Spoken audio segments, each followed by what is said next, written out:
Assalamualaikum warahmatullahi wabarakatuh.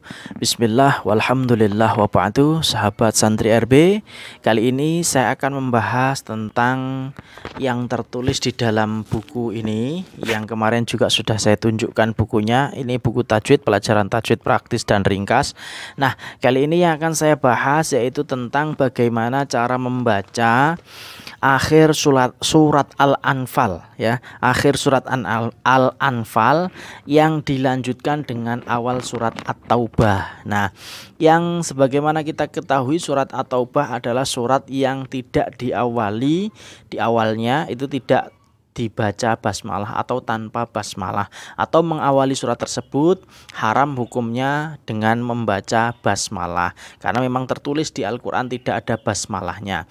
Nah, dan sudah menjadi kelaziman jika seorang qori yang membaca akhir suatu surat hendak melanjutkan lagi dengan awal surat berikutnya, biasanya disambung dengan basmalah atau diselingi atau membaca basmalah terlebih dahulu baru menyambung ke surat yang berikutnya. Akan tetapi seperti yang sudah saya katakan tadi, surat At-Taubah adalah surat yang tidak diawali dengan basmalah. Bagaimana cara membacanya? Yang tertulis di dalam buku ini, cara membacanya ada tiga, ya.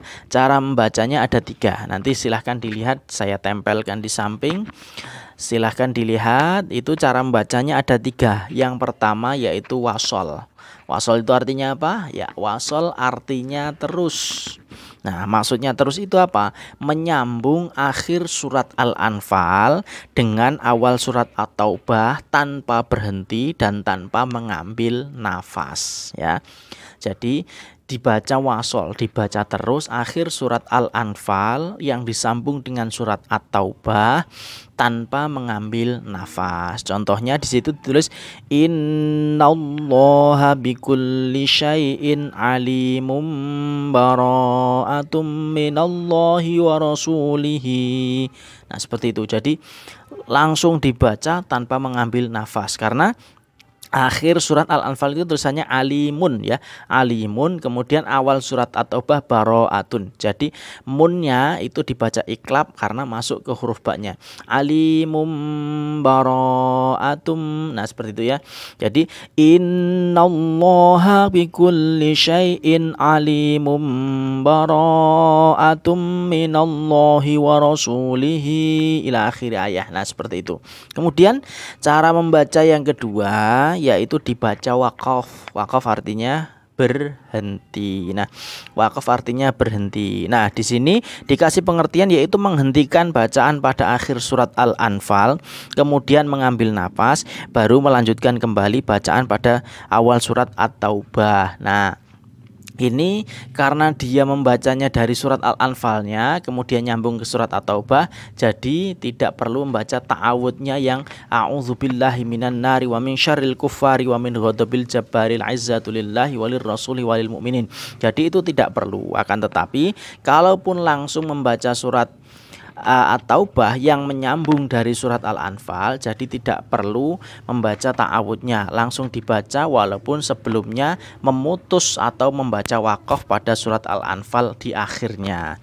Nah, contohnya innallaha bikulli syai'in alim. Kemudian lanjutkan bara'atum minallahi wa rasulihi ila akhirih. Jadi seperti itu. Yang kedua dibaca waqaf. Akan tetapi ketika tanpa membaca surat Al-Anfal itu diharapkan membaca ta'awudnya surat At-Taubah itu yang tertulis di samping itu. Nah, kemudian yang terakhir itu yang ketiga, cara membaca surat Al-Anfal yang tersambung dengan surat At-Taubah dibaca dengan cara saktah. Saktah artinya berhenti tanpa mengambil nafas. Di situ tidak terdapat tanda saktah, akan tetapi cara membacanya saktah dalam artian berhenti 2 harokat tanpa mengambil nafas. Innallaha bikulli syai'in alim bara'atum minallahi wa rasulihi. Nah, seperti itu. Jadi berhenti tanpa mengambil nafas sekira 2 harokat. Jadi itu cara membaca surat Al-Anfal yang disambung dengan surat At-Taubah yang terdapat dalam buku ini, ya. Jadi ini bukan karangan saya hanya membaca yang tujuan saya memberikan ilmu untuk sahabat-sahabat sekalian dengan pedoman buku ini. Buku ini bisa dipakai, ya bisa dipakai, ilmunya juga bagus di sini. Terima kasih atas segala perhatian. Mohon maaf atas segala kekurangan. Saya akhiri billahi taufik wal hidayah. Assalamualaikum warahmatullahi wabarakatuh.